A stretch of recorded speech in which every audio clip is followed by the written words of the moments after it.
l'énergie du futur, en association avec Masdar. Une approche holistique de l'énergie renouvelable et des technologies propres.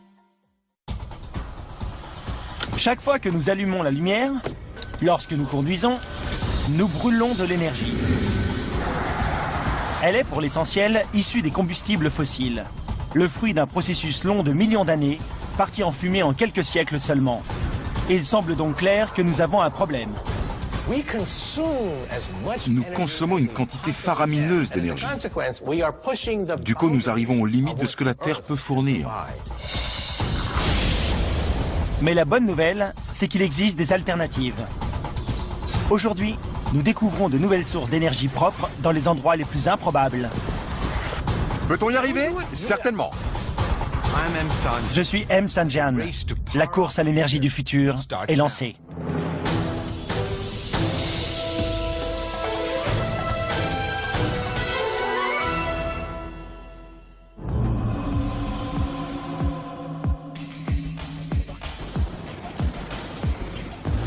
Trouver de l'énergie n'a jamais été facile.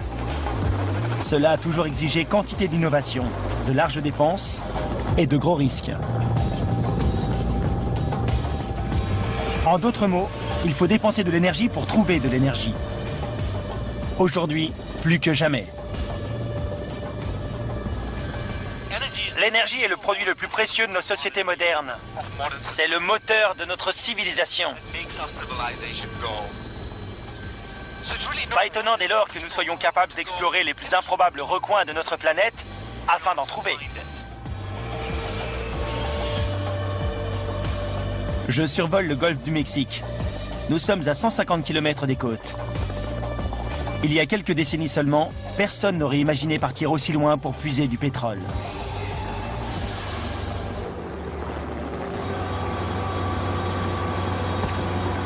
Bienvenue sur le Brutus. Merci. Le scientifique spécialiste de l'environnement que je suis sait que toutes les choses vivantes ont besoin d'énergie. Nous ne faisons pas exception. Le problème, c'est que depuis 150 ans, nous puisons la nôtre dans le sol.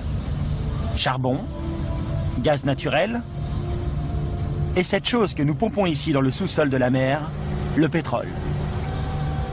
On les nomme combustibles fossiles, et nous les brûlons bien plus vite que la Terre ne les crée. Ce tuyau descend jusqu'au fond de la mer? C'est ça. Ce puits fait plus de 6000 mètres de profondeur, d'ici au fond du forage. C'est incroyable. On ne fait pas plus profond. C'est un véritable défi.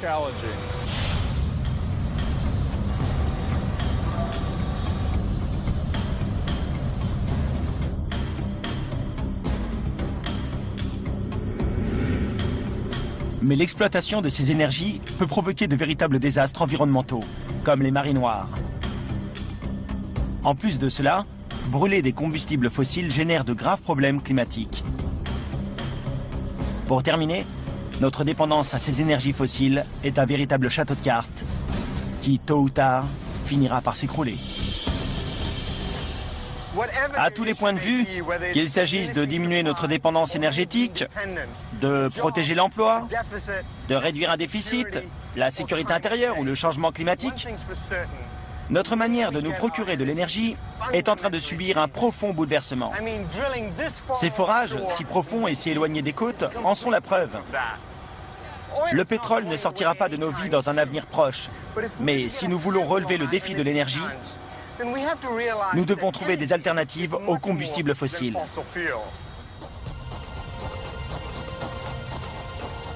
Électricité, lignes électriques et pompes à essence sont la représentation que nous nous faisons le plus fréquemment de l'énergie. Mais regardez autour de vous, l'énergie est partout. Chaque jour, le soleil nous baigne de son énergie. Sa chaleur influe sur l'atmosphère, créant le vent. Sa lumière permet aux êtres vivants de se développer. C'est de l'énergie.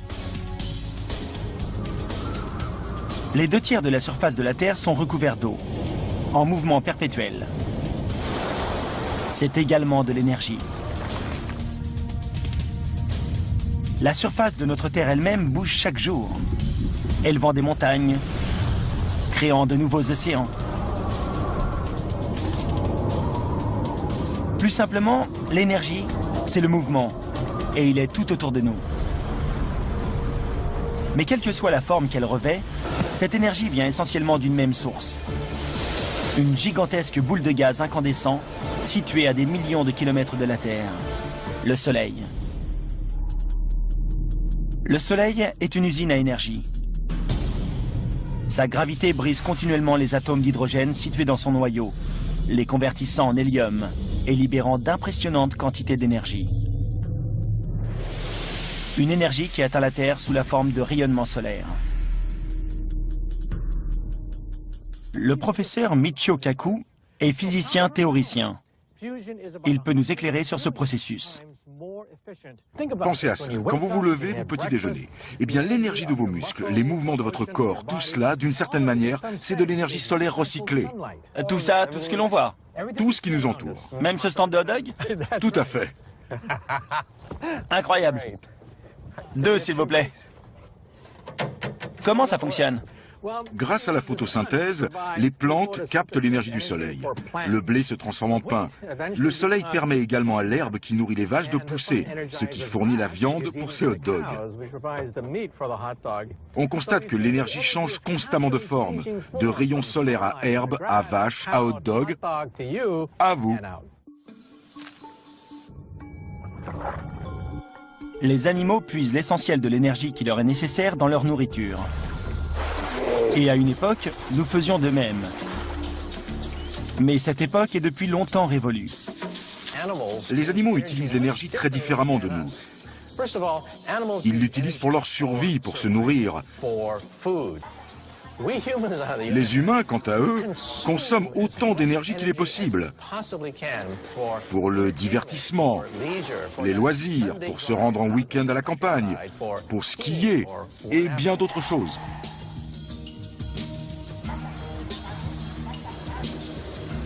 Depuis la révolution industrielle, nos besoins énergétiques ont décuplé.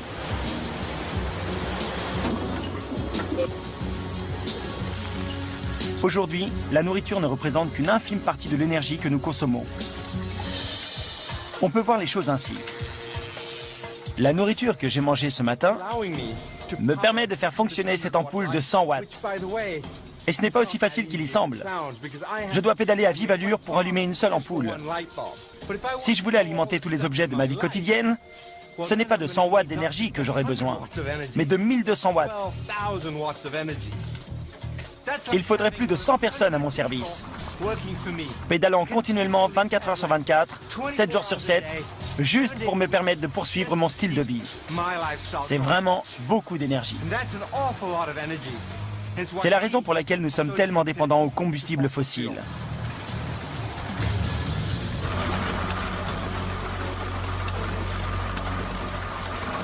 Le problème avec les énergies fossiles, c'est que la Terre ne les produit pas suffisamment rapidement. Nous arrivons au bout de nos réserves en énergie fossile. Il nous faut donc trouver des remplaçants. Toute l'énergie provient du Soleil, une fabuleuse quantité d'énergie. Mais seule une infime partie de celle-ci peut être utilisée pour alimenter nos machines. Nous ne pourrons certainement pas attendre plusieurs millions d'années pour que Dame Nature crée de nouvelles réserves d'énergie fossile. Que faire alors ? Quelles sont les alternatives pour, dès aujourd'hui, fournir notre monde en énergie ?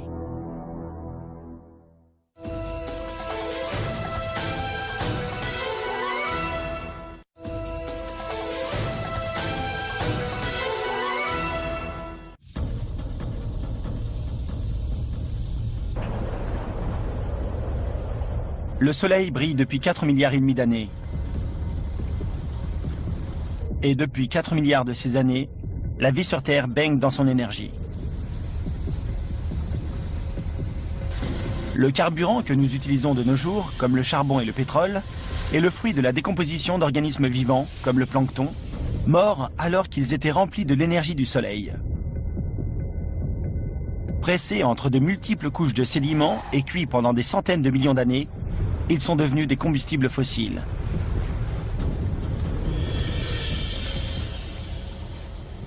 C'est la raison pour laquelle les combustibles fossiles sont si efficaces. Ils sont un condensé d'énergie du Soleil.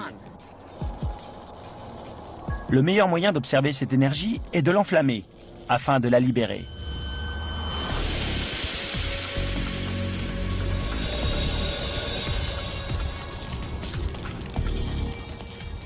On sent bien l'énergie qui se dégage. Une énergie très ancienne issue du soleil.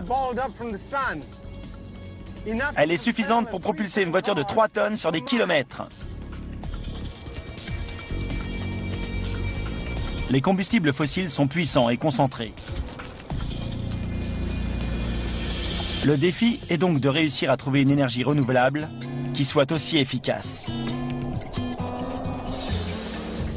Pour ce faire, les scientifiques se sont transformés en prospecteurs. Nous en rencontrons un dans le désert du Nevada. On sort les deux? Les deux, oui, on va les poser par là. Steve Wilcox, ingénieur, est un pionnier des énergies nouvelles. Ouvrons-les. Son travail consiste à repérer les endroits où les rayons du soleil brillent avec le plus d'intensité. On appelle ceci un pyréliomètre. Il mesure la lumière du soleil. Vous êtes une sorte de chasseur de soleil. Vous faites une carte du monde indiquant où les rayons du soleil tombent et avec quelle intensité. Oui, c'est un peu le saint graal de la radiométrie solaire. Comprendre où frappe le soleil, sa magnitude et sa variabilité. Car lorsque l'on cherche à récupérer de l'énergie solaire, tous les lieux ne sont pas égaux. Les rayons du soleil frappent plus intensément dans certaines régions. Cela dépend de la latitude, de la couverture nuageuse et de la pollution de l'air. Lorsque l'on sait où se trouvent les meilleures ressources solaires, on peut commencer à étudier les nombreux autres facteurs qui permettront d'installer au mieux les centrales et les panneaux solaires qui alimenteront votre maison. Il faut l'aligner selon un axe nord-sud. Lorsque Steve Wilcox aura identifié les endroits où le soleil brille avec le plus de constance, d'intensité et donc d'efficacité, les panneaux solaires pourront être installés. Ce sont les deux câbles de cet instrument. Que signifie ce nombre? 900... Ceci veut dire que nous recevons 952 watts par mètre carré grâce aux rayons directs du soleil. En gros, sur une surface comme celle-ci, vous recevez 950 watts. C'est cela. C'est beaucoup, ça représente plusieurs ampoules, non? Oui, C'est donc la quantité d'énergie que le soleil fournit sur cette portion de terre-là. oui, c'est ce que nous avons mesuré. C'est incroyable. La question est de savoir si nous pourrons récupérer toute cette énergie solaire. C'est ce qui tombe, c'est le potentiel.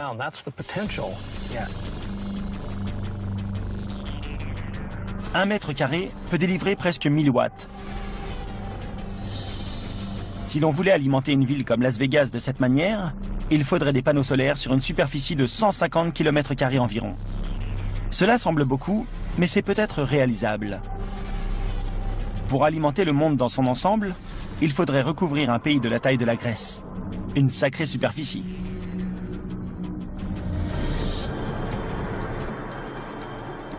Il serait donc plus réaliste de développer différentes sources d'énergie renouvelables. C'est là que le vent entre en scène. La plupart d'entre nous ont déjà vu des éoliennes. Elles exploitent l'énergie du vent pour la transformer en électricité. Mais ce qui risque de vous surprendre, c'est que c'est en fait le soleil qui fait souffler le vent. Lorsque les rayons du soleil frappent la Terre, ils chauffent l'air au niveau du sol. Celui-ci se dilate, puis remonte. De l'air plus froid et dense se précipite alors pour remplir les espaces vides. Ce sont ces incessants mouvements qui créent les vents. Mais c'est une chose de savoir comment se forme le vent, c'en est une autre que de réussir à le transformer en énergie utilisable.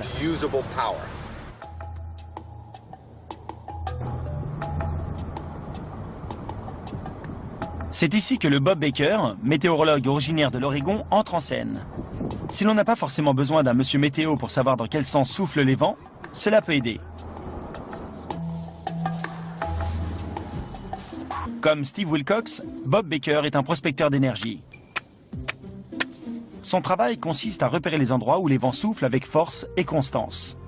Les endroits les plus propices à l'installation d'éoliennes. Pour ce faire, il travaille comme un détective. L'un des meilleurs indices, c'est la végétation déformée par les vents. Ici, la déformation des arbres est très importante. Plus les arbres sont déformés, plus les vents sont forts. Ce sont les sites qu'il faut privilégier, ceux où les vents sont les plus forts, où ils développent de plus d'énergie, ceux qui permettront la meilleure exploitation.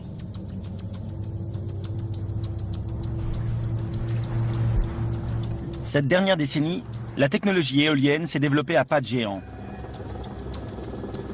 Aujourd'hui, chacune de ces éoliennes peut produire suffisamment d'énergie pour 700 foyers. Certains prédisent qu'un jour, le vent pourra fournir la moitié du monde en électricité. Le potentiel est énorme. La plupart des gens n'ont pas conscience de la force des vents et de la manière dont on peut les transformer en énergie utile, comme de l'électricité.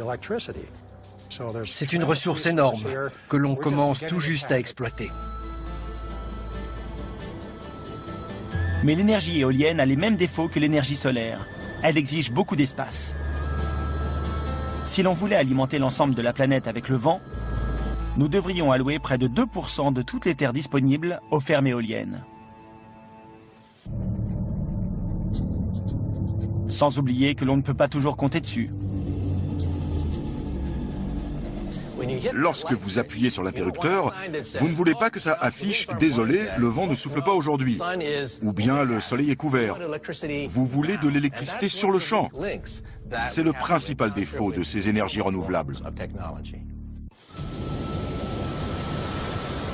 Il existe une autre forme puissante d'énergie renouvelable, peu gourmande en espace. Et d'une certaine manière, c'est la plus fiable de toutes. Lorsque le vent souffle sur la surface des océans, il crée des vagues qui délivrent une énergie importante et exploitable.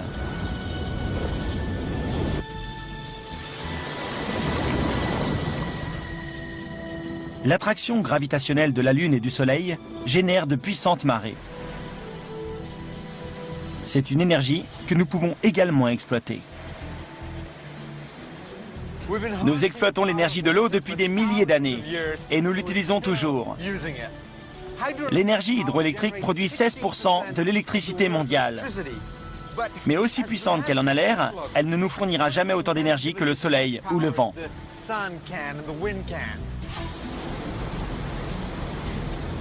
En matière de barrages, nous sommes presque arrivés au bout de nos possibilités. Mais les fleuves et les rivières ne sont pas les seuls endroits où exploiter l'énergie hydraulique. Les ingénieurs sont déjà en train de travailler à de nouvelles technologies pour tirer profit des marées et des vagues afin d'un jour pouvoir alimenter des millions de foyers, d'entreprises et d'usines en électricité. Malgré ces limitations, l'avantage de l'énergie hydraulique est qu'elle est continue, plus que l'éolienne et la solaire. Mais existe-t-il une source d'énergie plus stable encore ? Oui, mais pour la trouver, il ne faut pas regarder en l'air ou autour de nous, mais en bas, au cœur même de notre planète.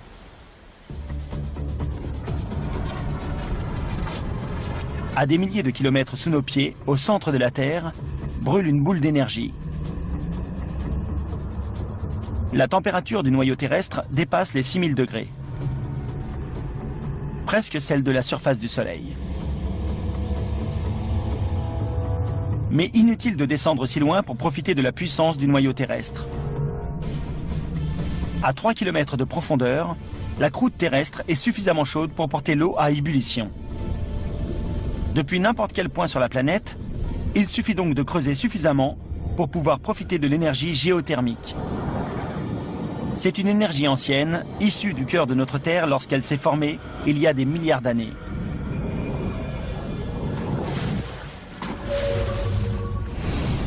L'énergie géothermique est si fiable et constante que l'on pourrait obtenir la plupart de notre électricité et chaleur grâce à elle. Mais exploiter cette chaleur est coûteux. Aujourd'hui, la géothermie naturelle génère moins d'1% de l'électricité mondiale. Ce n'est pas beaucoup. Certains commencent d'ailleurs à se demander si ces nouvelles sources d'énergie renouvelable nous permettront de préserver notre mode de vie actuel.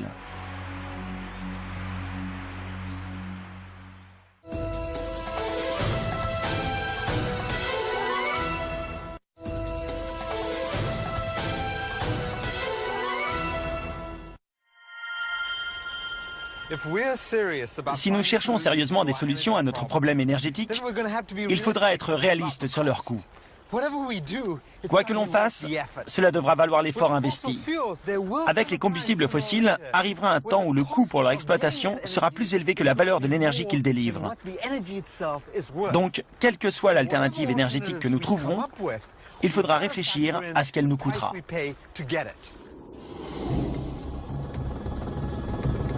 Nous devrons faire plus qu'exploiter l'énergie de la nature. Nous devrons étudier l'efficacité avec laquelle la nature elle-même exploite l'énergie. C'est ce que fait l'écologue Charlie Hall. Je suis obsédé par l'énergie, c'est sûr.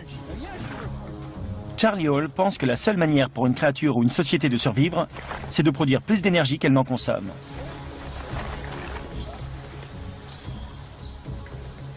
Bien, on est à la bonne altitude. Dans la forêt tropicale de Porto Rico, cela est facile à mesurer. J'étudie la relation entre l'énergie capturée par la forêt et l'énergie qu'elle utilise.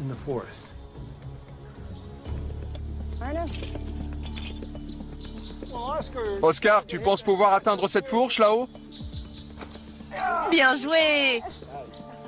Charlie Hall et son équipe mesurent la photosynthèse et les niveaux de respiration de ces arbres afin de repérer ceux possédant la meilleure balance énergétique.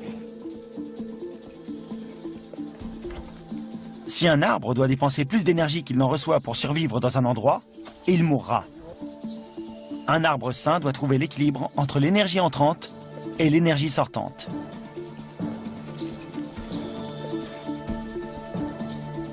C'est très simple. La forêt ne peut pas utiliser plus d'énergie que celle dont elle dispose par la photosynthèse. La civilisation humaine non plus ne peut pas utiliser plus d'énergie que celle qui est disponible. Que ce soit celle du soleil ou ce temporaire paradis énergétique que nous fournissent les combustibles fossiles. Que vous soyez un humain ou un arbre, les sources d'énergie disponibles vont et viennent.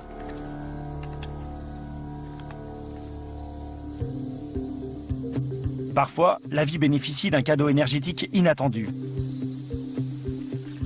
Pour les insectes, elle peut prendre la forme d'une grosse carcasse.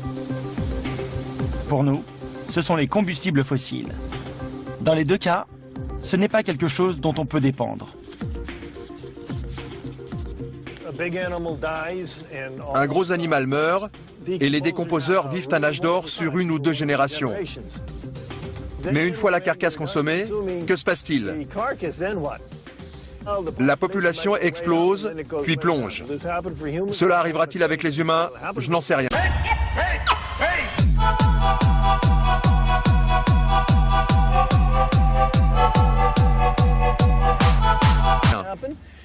Mais c'est une possibilité. Comment gérer cela? Il va falloir y réfléchir sérieusement.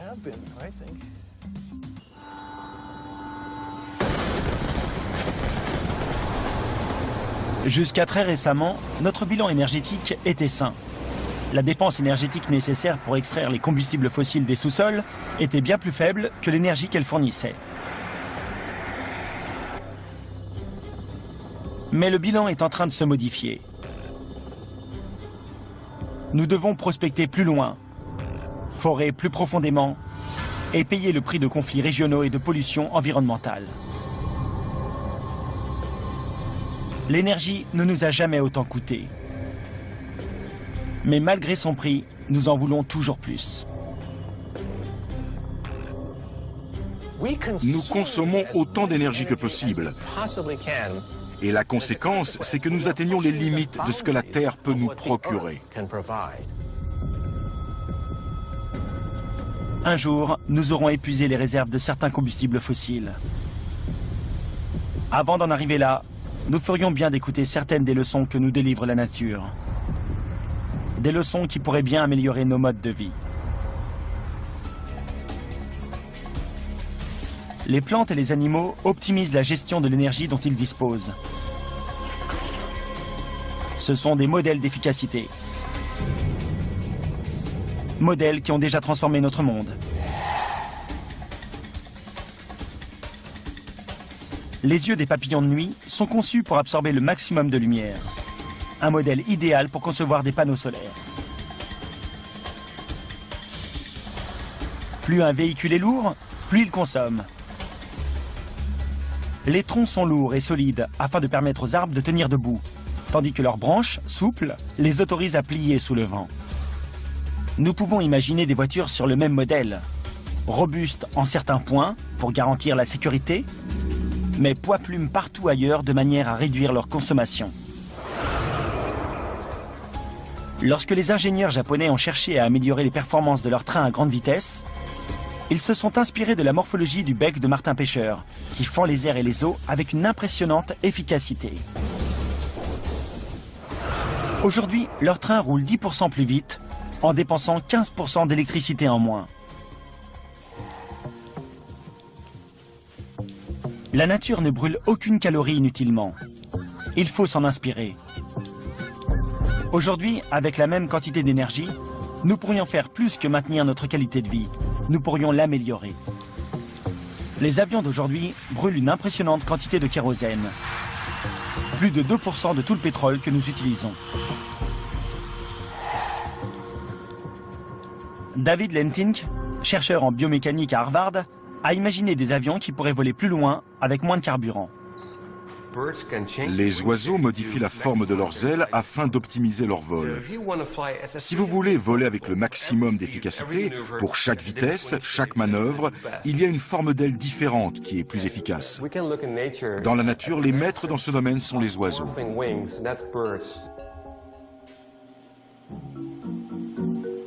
Le chercheur utilise une caméra à rayons X pour filmer le mouvement d'ailes d'oiseaux en temps réel. On doit les regarder au ralenti pour voir ce qu'il se passe. À vitesse lente, les ailes sont en extension totale. À grande vitesse, elles sont repliées. Cela augmente sensiblement leur performance. Je tente de comprendre si cela les aide à améliorer leur efficacité.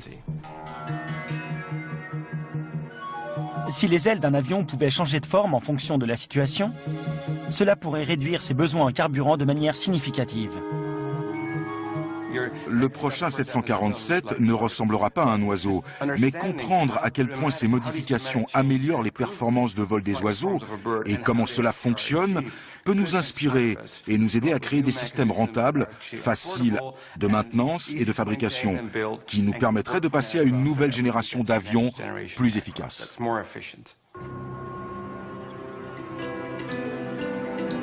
Mais les ingénieurs aéronautiques ont peut-être une leçon plus importante encore à tirer des oiseaux. En observant ces oiseaux voler en groupe, nous apprenons comment ils optimisent leurs dépenses énergétiques grâce au groupe. C'est pour cela que le chercheur leur impose cet exercice en soufflerie.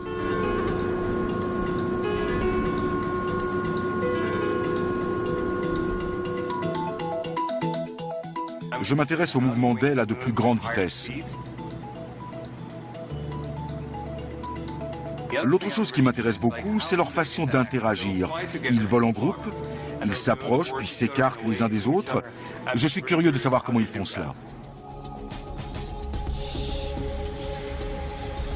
La manière dont les oiseaux volent en groupe pourrait nous donner des idées sur la façon de piloter nos avions. Si nous pouvions réorganiser les plans de vol afin d'imiter les formations en V des oiseaux, les experts pensent que nous pourrions économiser 15% des millions de litres de kérosène que nous utilisons chaque jour.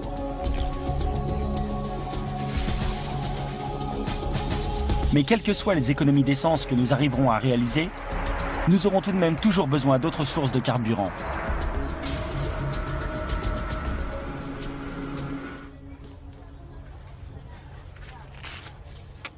Une source de carburant que nous savons déjà fabriquer nous vient de la partie comestible des plantes. Par exemple, nous savons transformer l'énergie du maïs en un carburant nommé éthanol. D'ailleurs, on le mélange déjà à l'essence pour faire du biocarburant. Le souci, c'est que nous avons besoin de l'essentiel du maïs que nous cultivons pour nous nourrir. Et nous ne faisons rien de l'énergie enfermée dans ces feuilles. Nous les jetons car nous ne savons pas comment l'extraire. Imaginez les perspectives nouvelles qui s'offriraient à nous si nous y arrivions.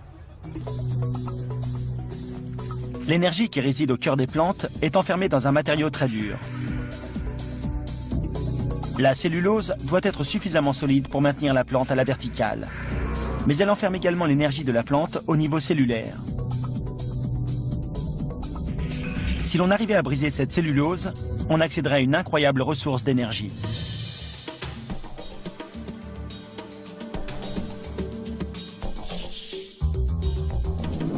Mais si nous n'avons pas encore trouvé la solution, des créatures sont devenues maîtres dans l'art de transformer toute cette verdure en énergie.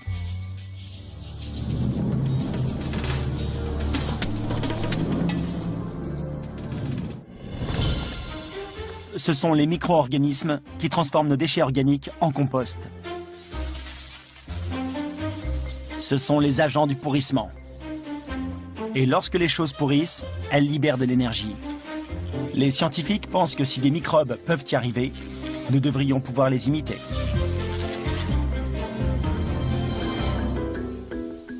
Au cœur de la forêt tropicale, de minuscules fourmis y sont également arrivées.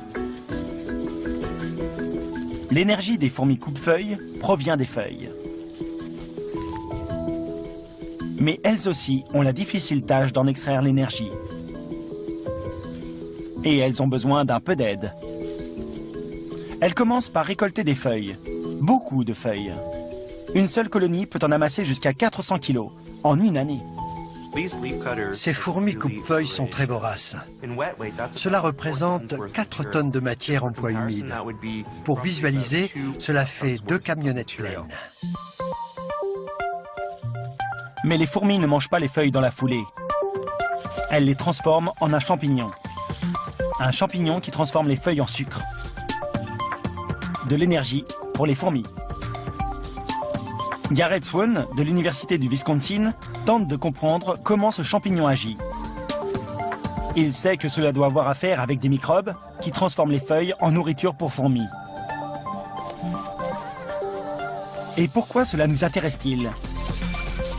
Parce que ce sucre serait facilement transformable en carburant utile à l'homme. De l'éthanol, par exemple. Il ne reste plus qu'à comprendre comment les microbes s'y prennent. Si nous arrivons à identifier les différents organismes qui s'associent, nous pourrions les imiter et les utiliser à l'échelle industrielle pour créer de l'éthanol. Le chercheur pense que ce n'est qu'une question de temps. Comment convertir efficacement l'énergie d'un état à un autre? Je crois que les fourmis ont trouvé le moyen le plus efficace pour le faire.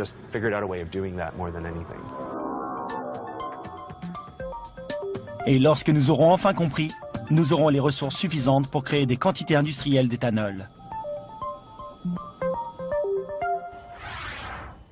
De par le monde, des personnes utilisent l'éthanol comme source d'énergie propre. Le problème, c'est que l'éthanol n'est pas aussi efficace que les énergies fossiles.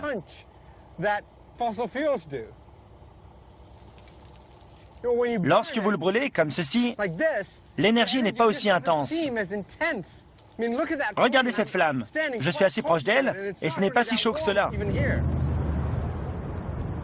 Et voici de l'essence. On peut presque voir l'énergie qui s'en dégage. L'éthanol n'est pas aussi énergétique.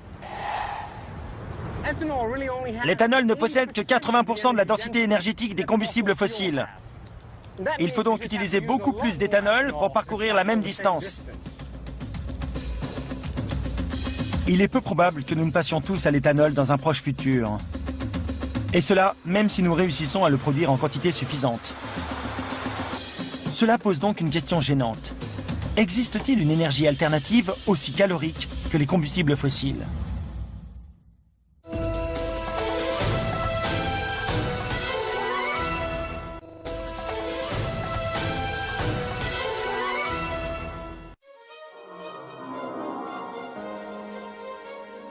Réinventer notre manière d'exploiter l'énergie naturelle exige une approche sur plusieurs niveaux. Qu'il s'agisse d'exploiter la puissance des éléments, d'apprendre comment les autres formes de vie produisent, stockent et usent leur énergie efficacement. L'éthanol est un carburant prometteur. Mais pouvons-nous en trouver d'autres qui nous fourniront plus de puissance ? Quelque chose de plus proche de ce que nous obtenons avec le pétrole. Les précipitations avoisinent les 5 mètres par an.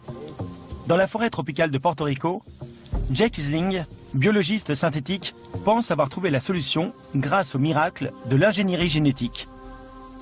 Nous sommes à un niveau de connaissance où nous pouvons créer de la biologie sur mesure.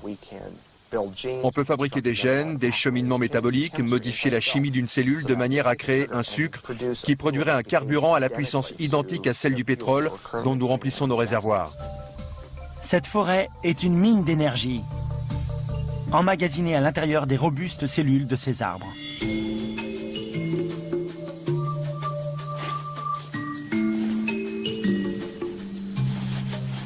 Il y a plusieurs mois, l'équipe de Jake Isling a rempli des filets de feuilles mortes et les a enfouis dans le sol de la forêt. Ils les ont placés ici afin de capturer de gloutons microbes. Ils sont là. Elles se sont décomposées pendant plus d'1 an. Super. Ces microbes contiennent de puissants enzymes, suffisamment puissants selon le chercheur pour créer un carburant pouvant rivaliser avec l'essence. Je recherche des enzymes particulièrement puissants. Voilà. Je pense que certains des meilleurs enzymes qui existent sur Terre pour dégrader la biomasse se trouvent ici, dans la forêt tropicale de Porto Rico. Certains microbes de cette forêt peuvent transformer un lit de feuilles en compost en moins d'1 année. Mais c'est loin d'être assez rapide pour le chercheur. Nous le retrouvons dans son laboratoire de l'université de Berkeley, en Californie.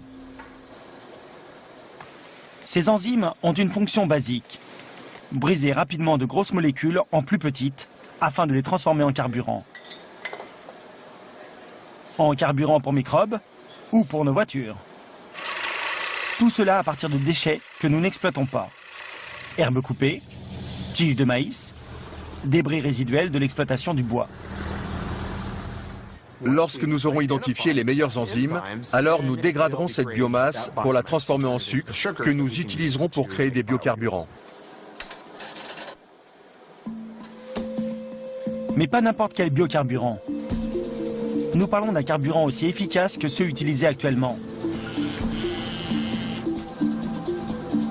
Jake Isling a trouvé le moyen de créer en une journée ce que la Terre met des millions d'années à produire. C'est vraiment cool. Nous utilisons la biomasse, qui est combustible, mais pas forcément dans une forme utilisable dans votre réservoir. Et nous la transformons en une forme chimique extrêmement inflammable, très énergétique, qui permettra de faire rouler votre véhicule sur des kilomètres.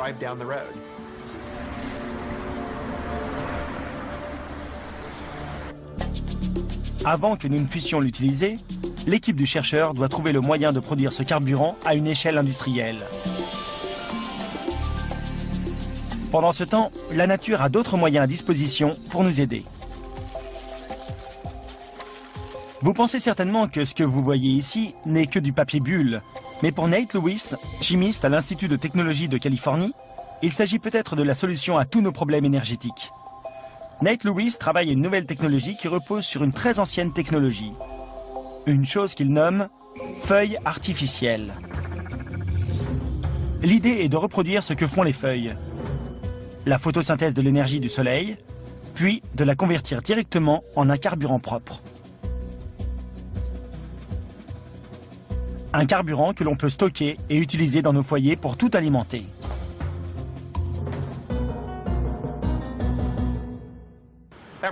Tout le monde connaît les plantes et les cellules solaires. Nous essayons de les combiner. Les plantes stockent l'énergie pour la nuit, pas les cellules solaires.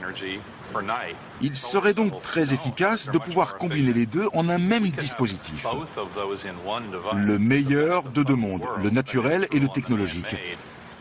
Ce serait magnifique. Les feuilles artificielles de Nate Lewis fonctionnent à l'identique des feuilles réelles. Elles commencent par transformer l'énergie du soleil en énergie chimique, puis elles la stockent. Les plantes exploitent les rayons solaires pour diviser les molécules d'eau en oxygène et en hydrogène. Elles utilisent ensuite l'hydrogène pour créer du sucre. Nate Lewis ne cherche pas à créer du sucre, il cherche l'hydrogène. Saisissez cette électrode. Cette grosse sucette? C'est un très gros échantillon de silicium. Pour ce faire, il a besoin d'un vase rempli d'eau, d'un morceau de silicium, le même matériau utilisé dans les panneaux solaires, et d'une lampe, qui simule la lumière du soleil. Plongez-la dedans et attachez-la. Comme ça?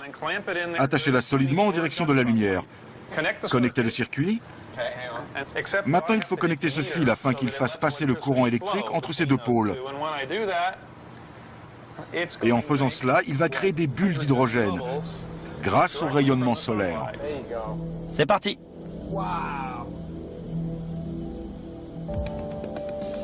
En absorbant la lumière, le silicium fait bouger des électrons qui créent de l'hydrogène à partir de l'eau. Un peu comme ce que font les plantes. La lumière est essentielle. Pas de soleil, pas d'hydrogène. Toutes ces bulles sont des bulles d'hydrogène créées à partir de l'eau gazeuse. Nous pouvons utiliser l'énergie de l'hydrogène comme nous utilisons le gaz naturel. Le problème, c'est qu'il n'est pas très dense. Il faut donc en collecter une grande quantité, et cela demanderait beaucoup d'espace. Comme par exemple le toit de votre maison. Et c'est ici que le papier bulle entre en scène. Comment cela se passera-t-il? Nous imaginons cela sous une forme qui ressemblera à du papier bulle, que vous pourrez dérouler sur votre toit.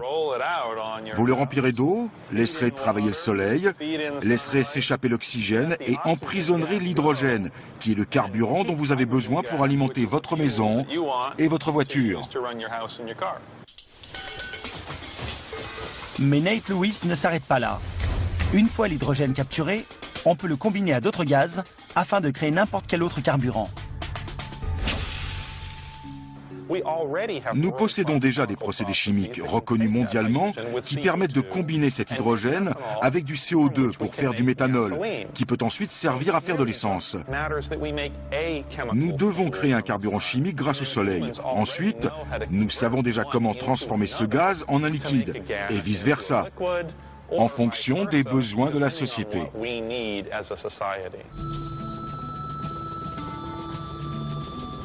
Ces recherches n'en sont qu'à leur début. Mais si ce concept fonctionne à large échelle, cela pourrait totalement modifier notre manière de trouver et d'utiliser l'énergie. De nos maisons à nos voitures, à nos villes et à l'ensemble de nos économies. C'est un grand si. Pas uniquement pour les feuilles artificielles de Nate Lewis, mais pour toutes ces recherches qui veulent exploiter l'énergie de notre milieu naturel.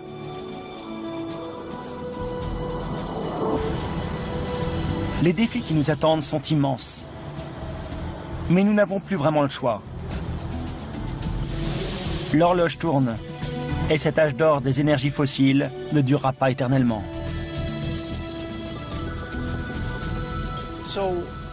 Pouvons-nous y arriver? Certainement.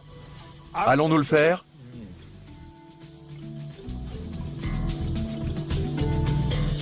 Je suis prudemment optimiste. Nous sommes au bord du précipice. Quand les historiens regarderont l'histoire du XXIe siècle, ils écriront sûrement que nous sommes passés très près du chaos énergétique. Nous allons devoir apprendre à vivre sur notre planète dans les limites de ce que la nature nous offre. Tôt ou tard, et le plus tôt sera le mieux, Qu'il s'agisse d'exploiter la puissance du vent, de pénétrer la vie secrète des plantes, ou comme les alchimistes de l'énergie, de transformer les rayons du soleil en une énergie propre et renouvelable que nous pourrons utiliser jour et nuit, les réponses que nous recherchons sont tout autour de nous.